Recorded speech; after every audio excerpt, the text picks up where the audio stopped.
Hello students, welcome back to your own channel CSE Rengeria and I am your English teacher Banerjee Pallavi। आज का जो video है वो आपके benefit के लिए, ऑफ कोर्स सारे वीडियो ये आपके बेनिफिट के लिए ही होता है, बट ये वाला कुछ अच्छे बच्चे हैं हमारे जो लास्ट मोमेंट में पढ़ते हैं और उनको पता ही नहीं होता कि पेपर पैटर्न कैसा होता है, या फिर देखा जाए तो क्या टाइम होना चाहिए, एक एक क्वेश्चंस में कितना टाइम आपको देना चाहिए, पेपर को पहले कैसे रीड करना चाहिए या कैसे आप पेपर लिखना चाहिए आपको, वो नहीं पता होता है। तो वो स्पेशली इन बच्चों के लिए है जो ज़्यादातर बहुत ज़्यादा ओवर कॉन्फिडेंट होते हैं या फिर लास्ट मोमेंट में एंजाइटी का शिकार हो जाते हैं कि भैया अब तो एग्ज़ाम्स आ गए, we need to buckle up.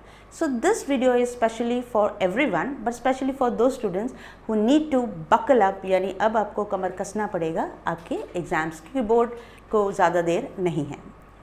Prelims तो हर क्लासेस में, हर कॉलेज में शुरू हो चुका है, बट फिर भी हम चाहेंगे कि आप किस तरह तैयारी करें वो आपको बताया जाए। फर्स्ट थिंग है कि पहली बात तो आप अपने सेहत का ख्याल रखें, like doing a little bit of exercise, that is sitting without your phone.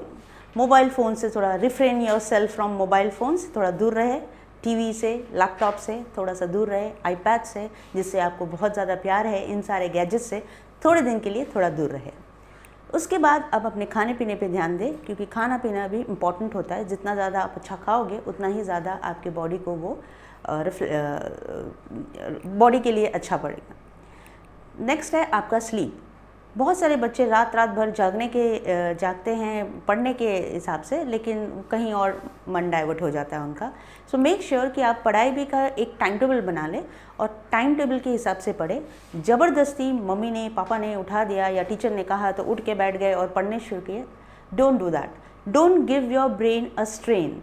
Brain को थोड़ा सा आराम दीजिए, और जब ब्रेन परमिट करे आपको कि भैया आप स्टडी करना है तो आप स्टडी कीजिए। इसका मतलब ये नहीं कि आप एकदम ही लेथार्जिक होकर बैठ जाए। आपको करना क्या है कि स्लीप जो है आपका, वो स्लीप का टाइम भी रखें।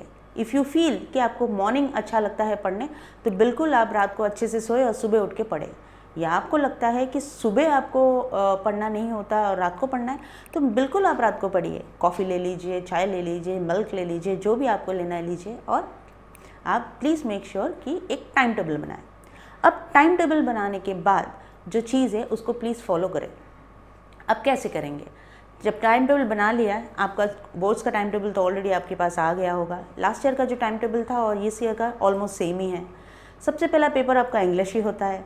तो क्या करना है आपको, जैसे आपको हमने ऑल वीडियोज़ में बताया है कि इंग्लिश का जो फर्स्ट सेक्शन है, जैसे सेक्शन जो प्रोस का सेक्शन है, उसमें सीन और अनसीन पैसेजेस होते हैं। तो सीन पैसेजेस में क्या है वो तो आपको ऑलरेडी पता होता है। तो you already know, you can gauge कि क्या क्वेश्चंस उनके बेस्ड आना चाहिए या आएगा, and you can just go through that. जितनी भी आपकी स्टोरीज़ है उसको बहुत अच्छे से आप प्रोज को पढ़ें। Reading habit very important. अगर आप रीड ना करें तो आपको कुछ नहीं आएगा। तो आप रीड इट डाउन। बहुत सारे PYPs है, जैसे पास्ट ईयर पेपर्स है, उनको देखिए जिसमें बहुत रिपीटेटिवली आए हैं पैराग्राफ्स, सीन पैराग्राफ्स, वो देखिए। आप देखेंगे किस तरह के क्वेश्चंस होते हैं। क्वेश्चंस मीनिंग वन वर्ड के होते हैं, एंटोनिम्स, सिनोनिम्स, और वो जो बेस्ड ऑन आपका personal response. Now again coming back to personal response जो है वो मैंने आपको पहले भी कहा है कि पर्सनल रिस्पॉन्स क्या होता है, वो आपका रिस्पॉन्स है। हमारा उससे कोई लेना देना नहीं होता। कोई भी प्रोफेसर का या एग्जामिनर का आपके पर्सनल रिस्पॉन्स से कोई लेना देना नहीं है, क्योंकि वो आपका अपना पर्सनल रिस्पॉन्स है। लेकिन वो जो 2 मार्क का पर्सनल रिस्पॉन्स है उसमें आपकी एक्यूरेसी, आपका वोकैबुलरी, आपका फॉर्मेशन ऑफ सेंटेंसेस बिल्कुल सही होना चाहिए। अदरवाइज़ हमारी पूरी ये रहेगी कि आपके मार्क्स कट कर दे, क्योंकि अगर आपने गलत लिखा है, भले ही आपकी जो भावार्थ है या आपकी भावनाएं या आप जो मीनिंग देना चाहते हैं वो सही हो, लेकिन अगर आपका ग्रामेटिकल मिस्टेक है और formation of sentences not good, then you won't get the marks. तो ये 2 मार्क्स क्यों गंवाना है? हर चैप्टर के बेस्ड पे एक PR सोच लीजिए कि क्या पूछ सकते हैं इसके बारे में, और उसी हिसाब से तैयारी कर लीजिए। नेक्स्ट हो गया आपका अनसीन पैसेज। अब अनसीन जो पैसेज है वो तो पता ही होता, अगर रीडिंग हैबिट ना हो तो अनसीन पैसेज कैसे आप करोगे। मैं आपको दूसरी वीडियो में बताऊंगी कि किस तरह आपको टाइम मैनेजमेंट करना है। फिलहाल हम बात करेंगे कि क्या क्या चीज़ें आएंगी। उसके बाद ये भी बताऊंगी आपको कि पेपर पैटर्न कैसा होगा। I will show it on the screen. अभी फ़िलहाल के लिए मैं आपसे इतना ही बोलना चाहूँगी कि जो पेपर्स है किस तरह पढ़ना है आपको, आपके टाइम टेबल किस तरह सेट करना है। जैसे आपने टाइम टेबल सेट किया और इस तरह पढ़ने लगे तो फर्स्ट जो आपका बताया मैंने प्रोज है उसको अच्छे से पढ़ लिया, उसके बेस पे जो भी आपका आइस ब्रेकर्स एंड ब्रेनस्टॉर्मिंग है उसको भी अच्छे से देख ले एक बार। प्रॉबेबली वहाँ से बहुत कम आता है पर उसी से रिलेटेड चीज़ें आती हैं। Synonyms and antonyms from the paragraph is very important. जैसे बहुत सारे बच्चों को कंफ्यूज रहते हैं, सो कंफ्यूज्ड जो वर्ड है मैं बताऊंगी आपको, उसका जो सिनोनिम्स है सेम वर्ड जो बिवल्डरिंग है, जो ये वर्ड आपके एस्ट्रोलॉजर के जो चैप्टर है उसमें है, तो एक भी ये पूछा भी गया था। तो इसी तरह बहुत सारे जो वर्ड्स जो हाईलाइटेड है, डार्कन है आपके टेक्स्ट बुक में, उसका सिनोनिम्स आप याद रखें, उसका जो मीनिंग्स है उसको याद रखें। उससे क्या होगा कि आपको बहुत ईजी पड़ जाएगा इसको समझने में। Then unseen passage, as I said कि रीडिंग हैबिट होना चाहिए तो आप रीड अच्छा करोगे। उसके बाद उसके बेस पे भी एक्टिविटीज़ होते हैं।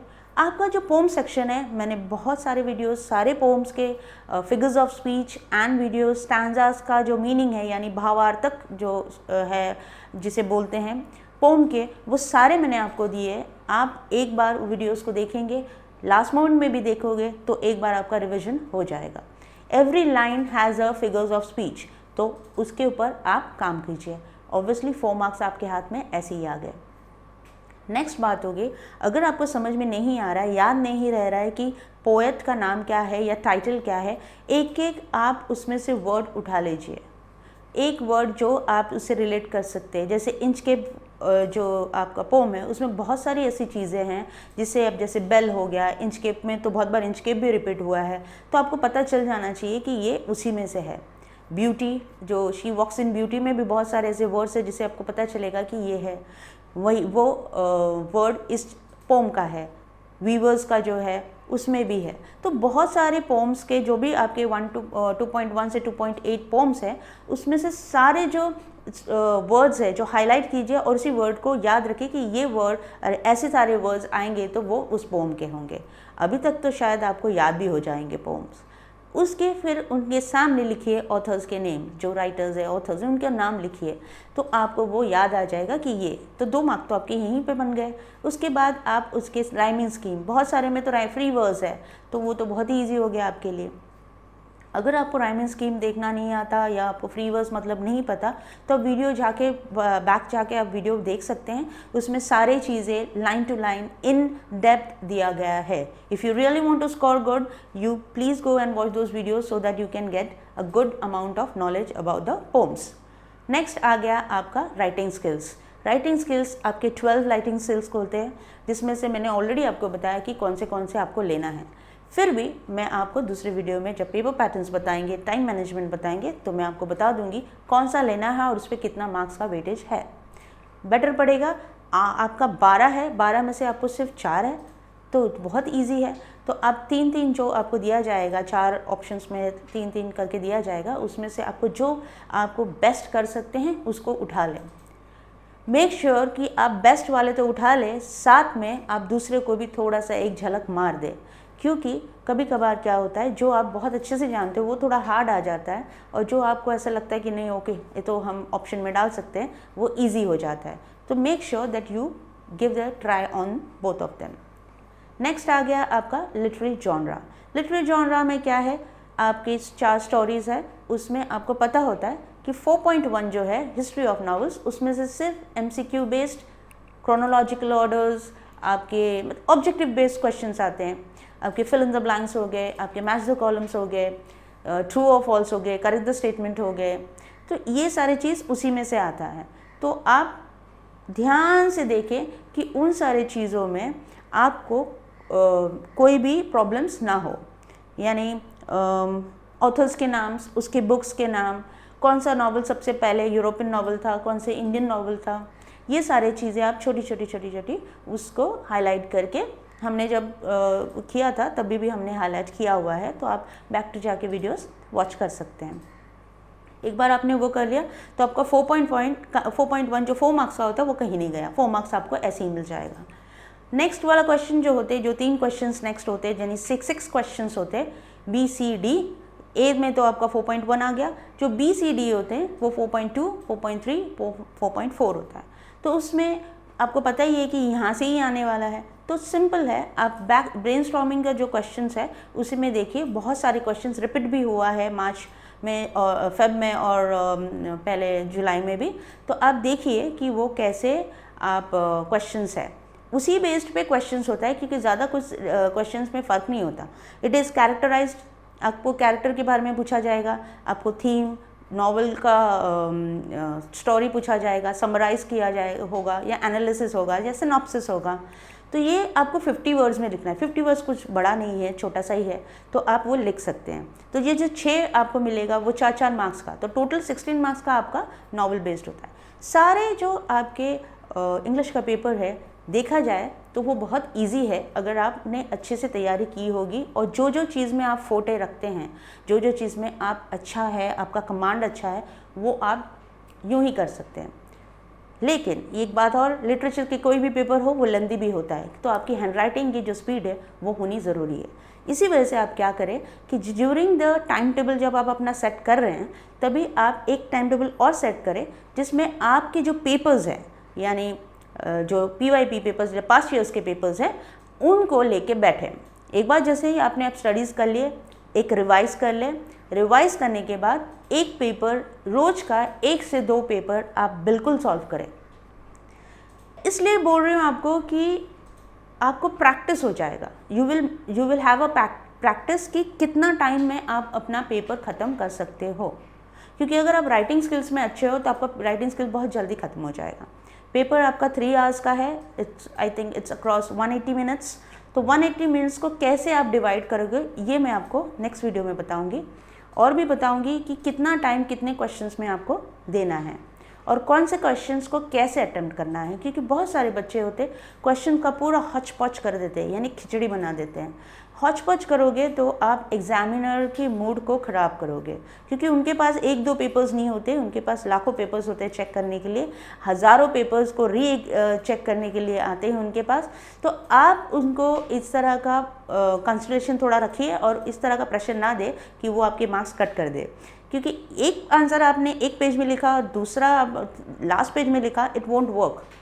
अगर आपको आंसर्स को किस तरह सिंक्रोनाइज़ करना है, किस तरह लिखना है, वो मैं आपको नेक्स्ट वीडियो में बिल्कुल बताऊंगी। फिर भी आपको ऐसा लगता है कि आपको और जानकारी चाहिए कि किस तरह आपको प्रेपरेशन करना है आपके एग्ज़ाम में, तो आप बिल्कुल हमारे कमेंट बॉक्स में कमेंट करें, या आपका व्हाट्सएप नंबर जो स्क्रीन में शेयर होता है वो उसमें हम कमेंट करें, हम बिल्कुल आपके सवालों के जवाब देंगे।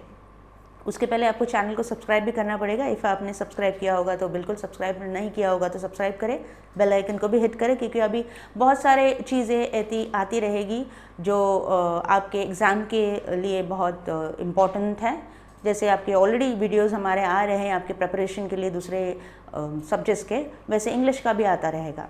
इसके अलावा आपको कोई भी प्रॉब्लम हो आप तो please drop a comment on the comment box.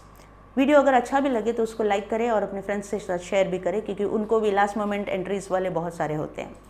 कुछ बच्चों का एक ये भी रहता है ओवर कॉन्फिडेंट के हिसाब से कि हमें तो सब आता है, हमने 10th में 90 स्कोर किया था तो यहाँ पे भी कुछ स्कोर कर लेंगे। बिल्कुल आपने किया होगा 90 स्कोर, पर वो स्कूल की बात थी, ये कॉलेज की बात है। लिटरेचर वो भी बोर्ड था, ये भी बोर्ड से, लिटरेचर में थोड़ा फ़र्क आ जाता है, लैंग्वेज में थोड़ा फ़र्क आ जाता है। तो आप मेक श्योर कीजिए कि जितना ज़्यादा आप रीड करोगे उतना ज़्यादा आपका कमांड ओवर द लैंग्वेज अच्छा हो जाएगा, आपकी प्रोनाउंसिएशन अच्छी हो जाएगी। और लोग कहते हैं क्या करना है, पेपर तो लिखना है, लिख के क्या 40-50 मिल गया तो बस हो गया, पर वो 40-50 आएंगे कैसे? हम जैसे लोग भी होते हैं, जब एग्ज़ाम देने जाते हैं एंजाइटी होती है हमको, नर्वसनेस होती है हमको, पसीना छूटता है हमारा भी। उसी तरह आप तो अभी जस्ट 12th में जा रहे हैं, तो आपका भी यही हाल होगा अगर आपने अच्छे से तैयारी नहीं की होगी। Confidence is good, over confidence is not good. तो मेक श्योर कि आप बार बार एक चीज़ को पढ़ते रहे, समझे जब तक वो रजिस्टर नहीं हो जाता है। Don't sit for exam preparation just because आपकी मम्मा ने कहा है, आपके पापा ने कहा है या टीचर ने कहा है। आप एग्ज़ाम के लिए बैठे, आप अपने लिए करें, ताकि आप जब वो रिज़ल्ट दिखाए तो आपको अच्छा लगे कि okay I have scored a good number. Scoring a good number is also important. Pass होने के लिए भी पेपर लिखना पड़ेगा, क्योंकि इंग्लिश है, लिटरेचर है, अपना लैंग्वेज नहीं है, we are not native speakers, तो हमको उसको लिखने में थोड़ी सी दिक्कत होती है। तो we have to make sure कि जितना ज़्यादा आप हार्ड वर्क करोगे, in the sense smart work में की बात है, रट्टा मार के लिखना कोई बात नहीं।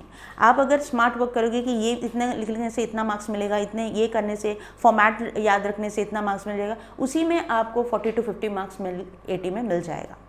आपकी जो 20 मार्क्स की जो बात है, बाइफिकेशन का जो मार्क्स है मैं बाद में बताऊंगी आपको, वो भी नेक्स्ट वीडियो में आपको बिल्कुल बताऊंगी। जो 20 मार्क्स का जो पेपर है उसके लिए भी जो आपका असाइनमेंट हो या आपका listening skill and speaking skill है, उसमें भी आप याद रखें कि ये मार्क्स आपके हाथ में हैं। अगर आप कॉलेज में एब्सेंट ज़्यादा नहीं है, अटेंडेंस आपकी अच्छी है, टीचर से आपकी अच्छी बनती है, तो बिल्कुल आपको 15 मार्क्स कहीं नहीं गया। बट मेक श्योर अगर आप एब्सेंट है, आपका अटेंडेंस लो है और टीचर से आपकी बनती नहीं है, तो मार्क्स के कम होने के चांसेस हाई होते हैं। 18 मार्क्स बच्चों को मिल जाता है, 18 to 19 marks. The reason beyond कभी कभी 20 भी मिल जाता है, जो बच्चे बहुत अच्छे होते हैं, स्पीकर्स, लिसनर्स एंड कम्युनिकेटर्स। तो जो भी आपको स्पीच दिया जाए या कोई भी एक शॉर्ट स्टोरी सुनने दिया जाए, तो आप अच्छे से सुने, फिर उसका समरी बताए या उस पर बेस्ड सिनोनिम्स, एंटोनिम्स, ये होता है। 2 मिनट आई थिंक दिया जाता है बोर्ड के हिसाब से। एक 2 आवर्स का 24 चिल्ड्रन बैठ सकते हैं उसमें से। तो अगर आप 24 चिल्ड्रन 2 आवर का करें तो 2 minutes 1 minute something like that it comes, तो उतने में होता है। वो मैं आपको बाद में in depth I tell you about it. Now इतना है आपका कि जो भी आपके क्वेश्चंस पीछे दिए गए वो, प्लस आपके जो PYP है यानी जो प्रीवियस ईयर पेपर, उनको सॉल्व करने की कोशिश की। जितना ज़्यादा सॉल्व करेंगे उतना ज़्यादा it will be easy for you to write the paper. Make sure कि पेन आपका ब्लैक और ब्लू ही होना चाहिए, उससे ज़्यादा कोई और पेन कलर्स मत यूज़ कीजिए। माइंड मैपिंग होता है, माइंड मैपिंग को बहुत अच्छे से याद करें। हमने माइंड मैपिंग के लिए कहा था कि कलर्स पेंसिल यूज़ करें, लेकिन कलर पेंसिल यूज़ नहीं करना है आपको, ब्लैक या ब्लू पेंसिल से ही पेन से ही आपको काम करना है। मेक श्योर आपका पेन जेल पेन या ऐसा कोई पेन ना हो जो लीक करे, आपको पसीना हो रहा है, आपका स्वेट नीचे गिर रहा है और वो स्प्रेड हो रहा है, it will not work. So use a good pen, a ball pen, and use the pen which you have a good grip. जो ग्रिप होता है ना आपका, वो पेन का बहुत अच्छा होना चाहिए। क्योंकि कभी कभी बच्चे क्या बोलते हैं ना, एग्ज़ाम में ये पेन यूज़ करेंगे और नॉर्मल में हम ये पेन यूज़ करेंगे। पर जब एग्ज़ाम में जो पेन यूज़ होता है, वो नॉर्मल पेन जो आप रोज़ यूज़ करते हो वही कीजिए, ताकि क्या आपको ग्रिप रहेगा। हर चीज़ का एक एक्सपीरियंस होना चाहिए, तो वो जो एक्सपीरियंस होता है आपका वो पेन से लिखने का, वो फास्ट होता है। तो उसी वजह से वो पेन को आप यूज़ करें। इन फटॉल आप नोट्स कॉपी डाउन करते हैं या फिर आप कुछ भी रिटन प्रैक्टिस करते, तो आपको पेन का ग्रिप अच्छे से आ जाएगा। जैसे मैंने आपको बताया कि make a time table for daily studies. Exam में के पॉइंट ऑफ व्यू में बहुत सारे बच्चे जो टॉपिक्स देखते हैं, उनमें उन्हें देखते हैं कि ये टॉपिक तो अब पूछा ही नहीं गया। पर हमारा लक, कभी कभी फॉर्चून कभी कभी खेलता है, तो पता चला कि हमने उसको स्किप कर दिया और वही आ गया। तो ऐसा नहीं करना है, आपको कोई भी टॉपिक स्किप नहीं करना है। आपका प्रोज का 1.1 to 1.8 है, करिए। 2.1 to 2.8 है, करिए। 3.1 to 3.6 है, कीजिए। हर 4.1 से लेके 4.4 कीजिए। कोई भी टॉपिक को स्किप नहीं करना है। अगर लास्ट ईयर के पेपर में नहीं पूछा गया है उसके बेस्ड क्वेश्चन, इसका मतलब ये नहीं कि प्रीवियस के ईयर नहीं पूछा गया या आगे पूछा नहीं जाएगा। सो मेक श्योर कि आप कोई भी टॉपिक को स्किप ना करें। हाईलाइट कीजिए हर उसका क्वेश्चंस। हाईलाइट जो मतलब मैं हमेशा बोलती हूँ, हाईलाइट करें क्वेश्चंस को और जॉट डाउन करें उनके आंसर्स को, ताकि आपको लास्ट मोमेंट में अगर एक ग्लांस मारना हो एग्ज़ाम के पहले, तो आप उसको बिल्कुल कर सकते हैं। नेक्स्ट मैंने आपको कहा है कि जब भी कोई भी टॉपिक ले आप उसको कंप्लीट करने की कोशिश किए। टारगेट रखें कि ये आज मैंने ये 3 चैप्टर करना है, तो मैंने करना ही ये 3 चैप्टर। सुबह 1 घंटा रख दीजिए, शाम को 1 घंटा रख लीजिए, 1 दिन से 2 घंटा है, मैं तो सिर्फ मिनिमम बोल रही हूँ, आपको मैक्सिमम आप कितने भी रख सकते हैं तो कीजिए। और एक पेपर सॉल्व बिल्कुल कीजिए, चाहे तो 2 कीजिए, एक सुबह कीजिए, एक शाम को कीजिए, पर make sure that you do 1 paper solving.